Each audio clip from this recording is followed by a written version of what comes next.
Hey, welcome back to the Bible Department Podcast. I am Matt with Cincy. This is episode 57, and we're going to be looking at Luke chapter 7. And so if you're wondering why am I in the same clothes as episode 56, it's because this is a pre-record because I'm at my father's group, which is a small group over at Crossroads Oakley. So if you're in the Cincinnati area, if you're a father, you're a man with kids, and you're looking for a small group, you can come hang out with us every Friday at 6 a.m. It's early, man.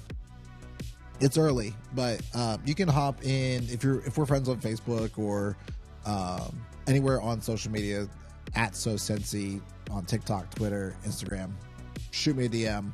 I'll get you the details because the church building is closed. So there's a specific place that we enter, which is in the parking lot across from like the Chick-fil-A and stuff like that. But so that's that. So if you want to come, if you're a dad, you want to come hang out with a very large group of other dads, all Christian men, stuff like that, we want to welcome you to that. We're going through the New Testament, and you can follow along with us like always at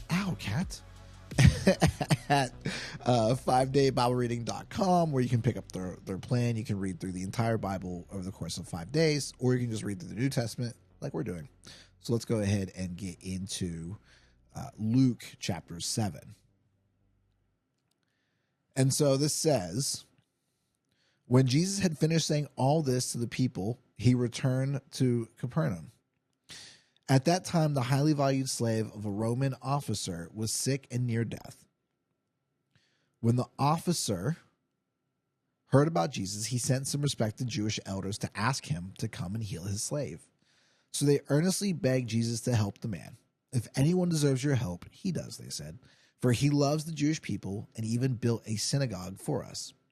So Jesus went with them, but just before they arrived at the house, the officer sent some friends to say, Lord, don't trouble yourself by coming to my home, for I am not worthy of such an honor. I am not even worthy to come and meet you. Just say the word from where you are, and my servant will be healed. I know this because I'm under the authority of my superior officers, and I have authority over my soldiers. I only need to say go, and they go, or come, and they come. And if I say to my slaves, do this, they do it. When Jesus heard this, he was amazed. Turning to the crowd that was following him, he said, I tell you, I haven't seen faith like this in all Israel. And when the officer's friends returned to his house, they found the slave completely healed. Soon afterward, Jesus went with his disciples to the village of Nain, and a large crowd followed him. A funeral procession was coming out as he approached the village gate. The young man who had died was a widow's only son, and a large crowd from the village was with her. When the Lord saw her, his heart overflowed with compassion. Don't cry, he said. Then he walked over to the coffin and touched it, and the bearers stopped. Young man, he said, I tell you, get up. Then the dead boy sat up and began to talk, and Jesus gave him back to his mother. Great fear swept the crowd, and they praised God, saying, a mighty prophet has risen among us, and God has visited his people today. And the news about Jesus spread throughout Judea and the surrounding countryside. The disciples of John the Baptist told John about everything Jesus was doing. So John called for two of his disciples, and he sent them to the Lord to ask them, are you the Messiah we've been expecting? Or should we keep looking for someone else? John's two disciples found Jesus and said to him, John the Baptist sent us to ask, are you the Messiah we've been expecting? Or should we keep looking for someone else? At that very time, Jesus cured many people of their diseases, illnesses, and evil spirits, and he restored sight to many who were blind. Then he told John's disciples, go back to John and tell him what you have seen and heard. The blind see, the lame walk, those with leprosy are cured, the deaf hear, the dead are raised to life, and the good news is being preached to the poor. And he added, God blesses those who do not fall away because of me. After John's disciples left, Jesus began talking about him to the crowds. What kind of man did you go into the wilderness to see? Was he a weak reed swayed by every breath of wind? Or were you expecting to see a man dressed in expensive clothes? No. People who wear beautiful clothes and live in luxury are found in palaces. Were you looking for a prophet? Yes, and he is more than a prophet. John is the man to whom the scriptures refer when they say, 'Look, I am sending my messenger ahead of you, and he will prepare your way before you.' I tell you, all who have ever lived, none is greater than John. Yet, even the least person in the kingdom of God is greater than he is."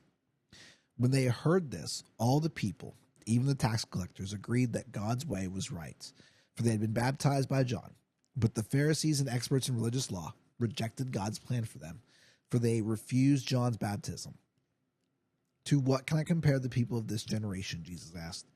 "How can I describe them? They are like children playing a game in the public square. They complain to their friends, 'We played wedding songs and you didn't dance. So we played funeral songs and you didn't weep.'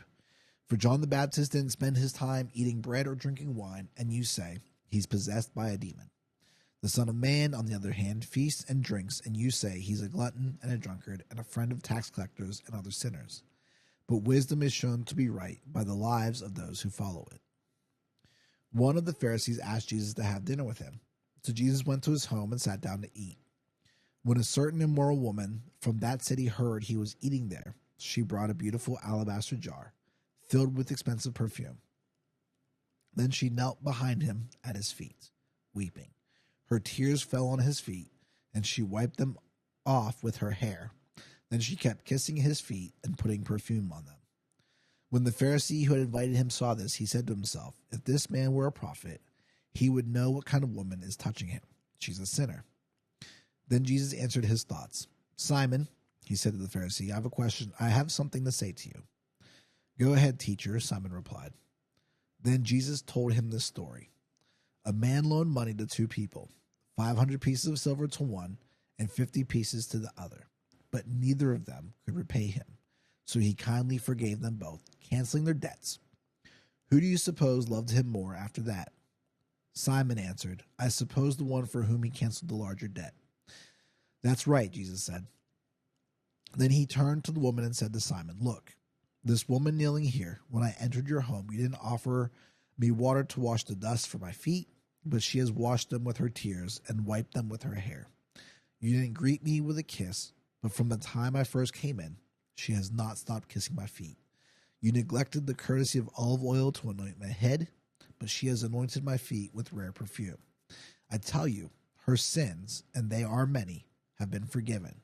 So she has shown me much love, but a person who is forgiven little shows only little love."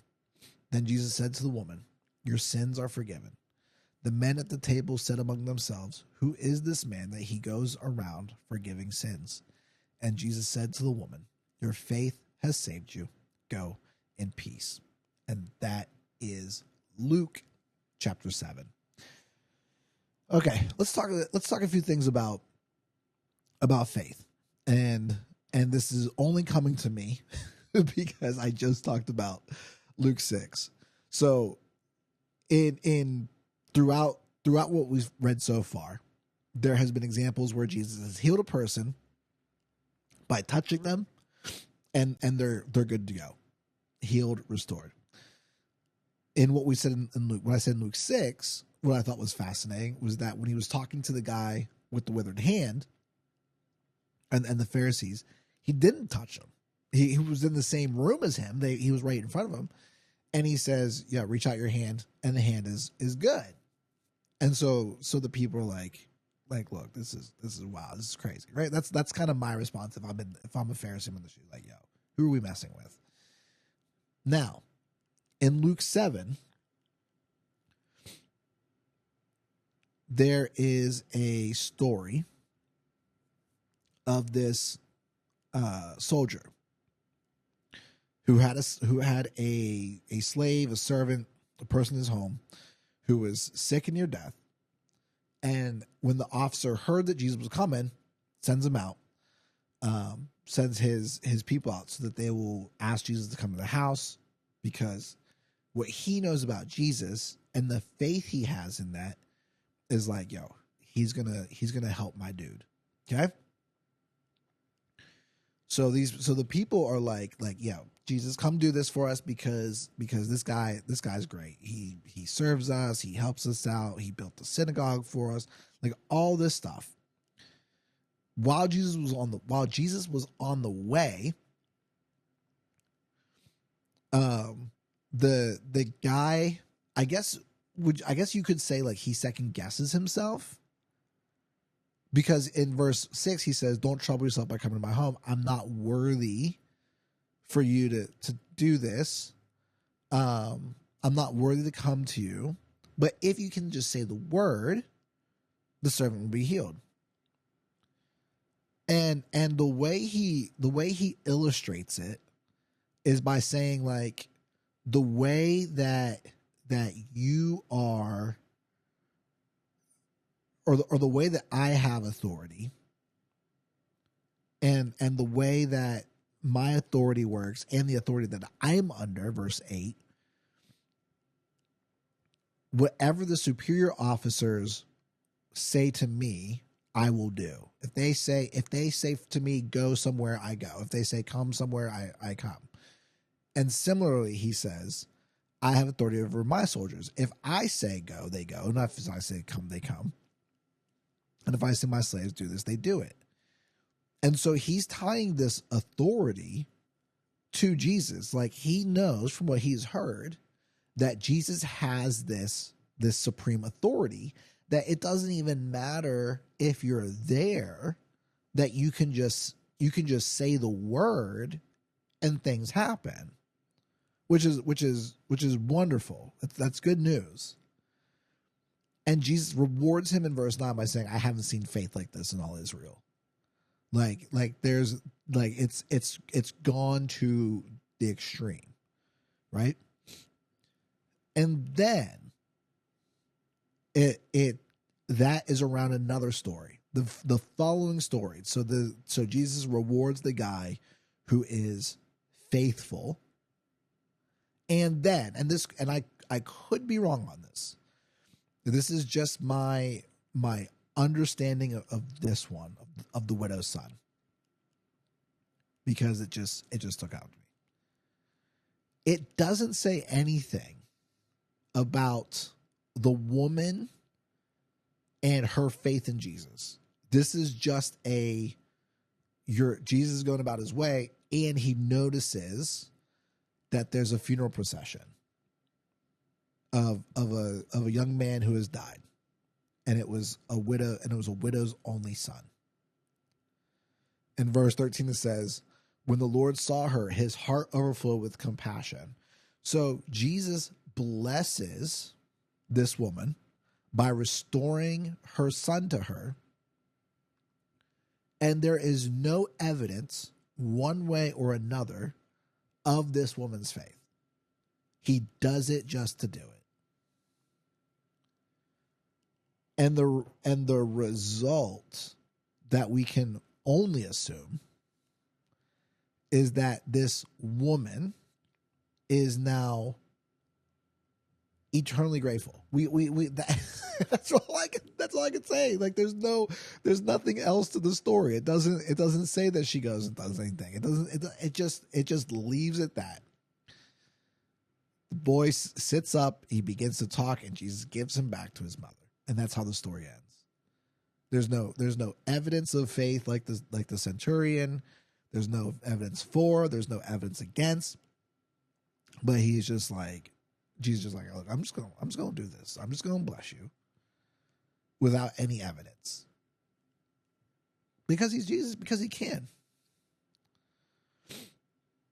And side note, real quick, because this word often pops up. It says, great fear swept the crowd. That is not afraid fear. That is respect and awe fear. Because, and what we notice that is that it is here that they praised God. I might be wrong in saying this, but if a person is afraid, if fear is the afraid, I don't think they're going to praise God. I don't think that's how people work. But this fear is just, it's a respect and awe fear. It's not a I'm afraid fear.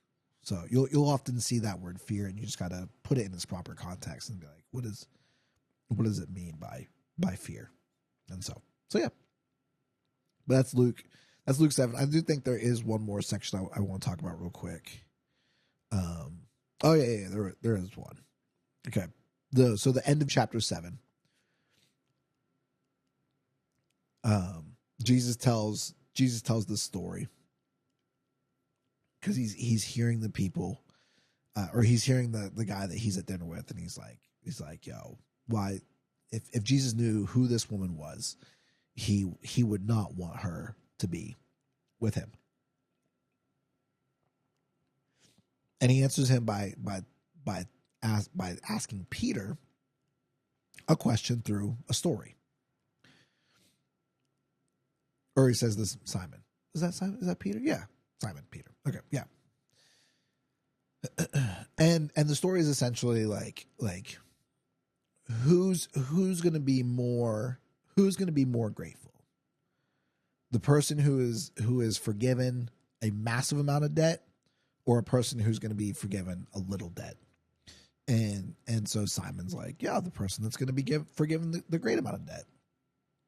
Like if you have a school loan in the hundreds of thousands of dollars and that debt is forgiven, versus a school loan that's maybe $1,500 and that debt's forgiven, the person of the hundreds of thousands of dollars that's a natural reaction. You're going to be truly grateful and honoring versus or compared to the person who only got forgiven like $1,500. This is I don't see this as a indictment against people who are what you would call morally good who find Jesus.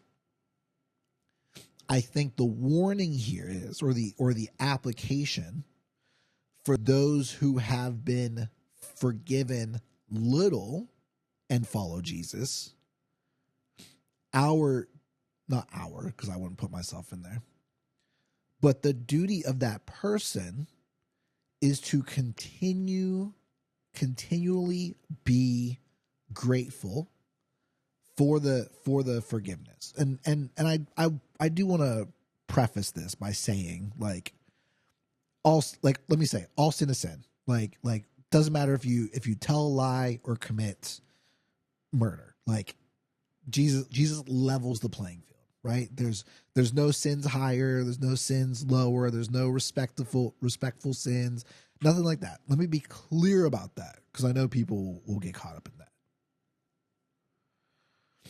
But that's not what this story is talking about, right? What the story is talking about for the person with the great amount of sins versus little sins, they're both dead in their sins.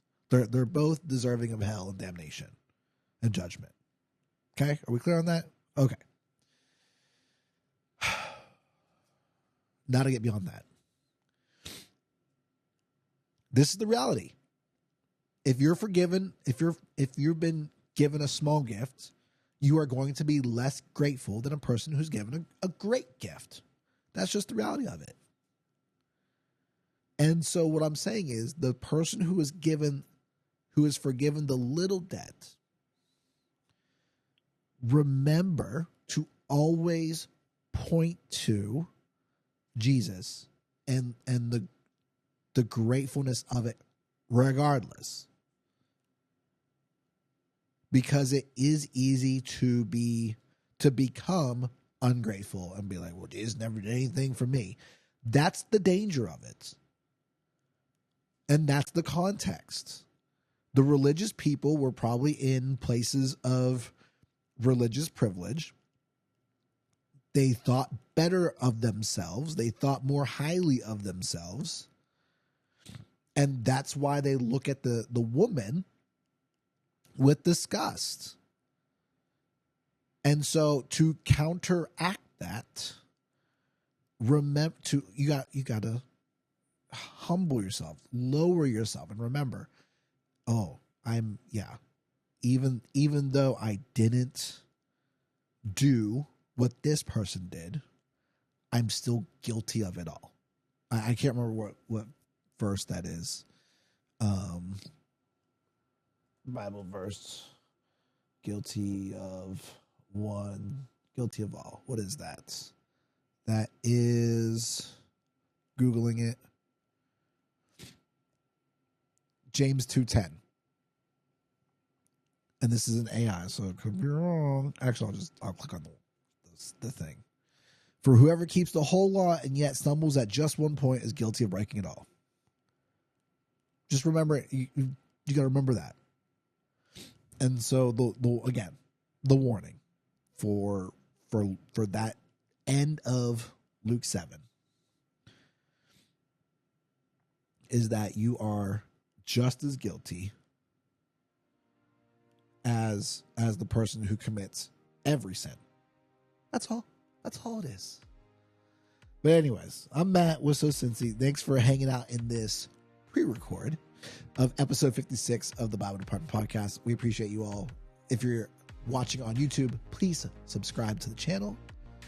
Help us get to 100 subscribers, and we will see you Monday. Peace out.